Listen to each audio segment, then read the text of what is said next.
जी, सबसे पहले आपका हमारे चैनल पर स्वागत है।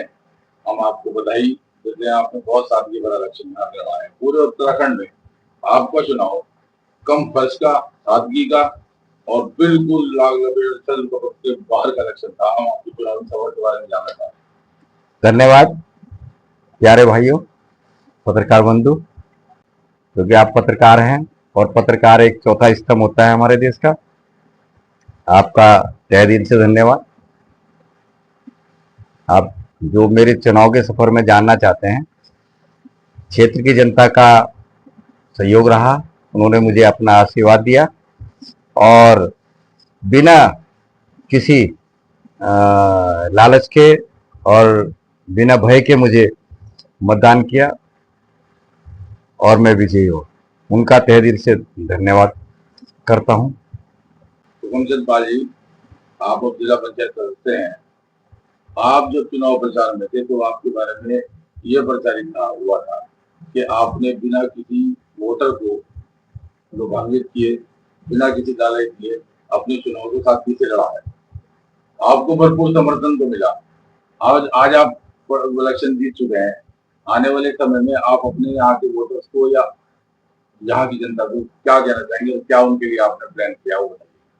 पत्रकार भाई, आपने जैसे कहा है, मैंने नियमों के अंतर्गत चुनाव लड़ा।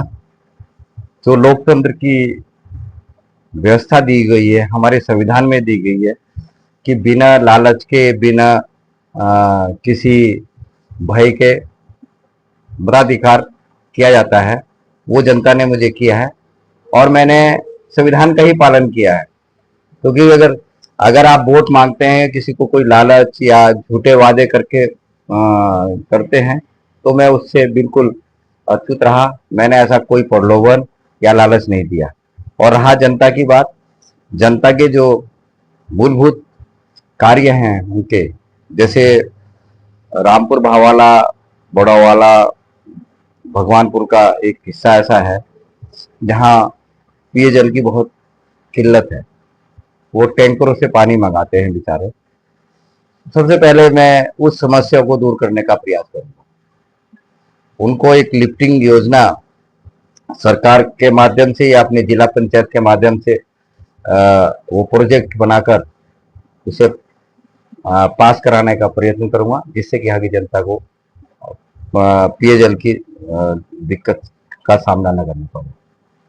और मैं कोई भी योजना जो भी बनाऊंगा वो 1-2 साल वाली योजना नहीं होगी, वो 30 साल या 40 साल आने वाली पीढ़ी भी उसका लाभ करेगा। ऐसी मैं योजना प्रस्तुत करूंगा, अपने प्रयास करूंगा और प्रस्तुत भी करूंगा।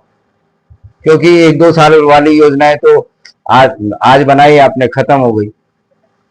तो मैं ऐसी योजना करूंगा जो क्षेत्र के लिए जो 30 या 40 साल तक याद रहे। साहब, अभी चुनाव हुआ है पंचायत अध्यक्ष का, इसमें बहुत ज्यादा हल्ला था इस बात का कि कुछ लोग वोट किसे देंगे किसे नहीं देंगे कि, लेकिन आपके बारे में कहा गया कि आपने अपने जमीर की आवाज सुनते हुए एक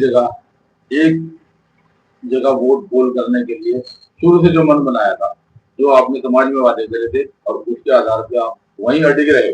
आपने किसी भी लोग लावल के वोट पोल नहीं किया। इसके बारे में क्या कहना है? देखिए, ये लोकतंत्र की व्यवस्था है। मत मांगने का अधिकार मधु चौहान जी को भी था और सुखविंदर कौर को भी था। हर आदमी अपना मत मांगता है। मैंने भी जनता में गया, मैंने भी मत मांगा। जो मेरा प्रतिनिधि, मेरा भाई ऋषिपाल जी थे, उन्होंने भी मांगा। दबाव की बात तो आदमी कहता ही है, दबाव तो नहीं इस ढंग का रहा, लेकिन मत मांगने का उनका अधिकार था और मत देने का मेरी अपनी इच्छा थी कि मैंने मत कहाँ देना है। मैंने जो कैंडिडेट अच्छा समझा उसको मत दिया। जहां मेरे विचार मिले मैंने वहां मत दिया है। ये अंतिम सवाल है आपसे। आप समाज की जनता के लिए यहाँ पे संदेश देना चाहेंगे जितने के बाद आपकी परिस्थिति आपकी है, यहाँ बहुत सारी समस्याएं भी हैं, यहाँ लोगों के बारे में आप कुछ करना चाहें तो, और जो संदेश देना चाहिए हमारे सामने। देखिए, जनता ने अपनी इच्छाओं, अपनी उनकी वो होती है और एक हमारा एक दायरा होता है। मैं अधिक से अधिक समस्याओं का जो मेरे दायरे में आती हैं उसका समाधान करने का प्रयास करूंगा। और मेरे दायरे से बाहर भी होगी, जो जिला पंचायत क्षेत्र से बाहर भी होगी, तो मैं माननीय विधायक जी से, माननीय सांसद जी से, सरकार से उसकी पत्राचार कर मांग रखूंगा। वो सरकार का दायित्व है कि उसको पूर्ण करते हैं या नहीं करते हैं। क्या संदेश देना चाहेंगे अपनी जनता को? जनता का प्यार मुझे मिला, उनका तहे दिल से धन्यवाद। और इसी प्रकार आने वाले समय में भी वो निष्पक्ष रूप से जिसको चाहते हैं निर्भीक होकर वो अपना मतदान करे, चाहे वो लोकसभा का चुनाव हो, चाहे वो विधानसभा का हो, चाहे वो त्रिस्तरीय पंचायत का चुनाव हो, बिना किसी लालच के वो अपना मतदान करे। उसी से जनता का भला होगा। धन्यवाद।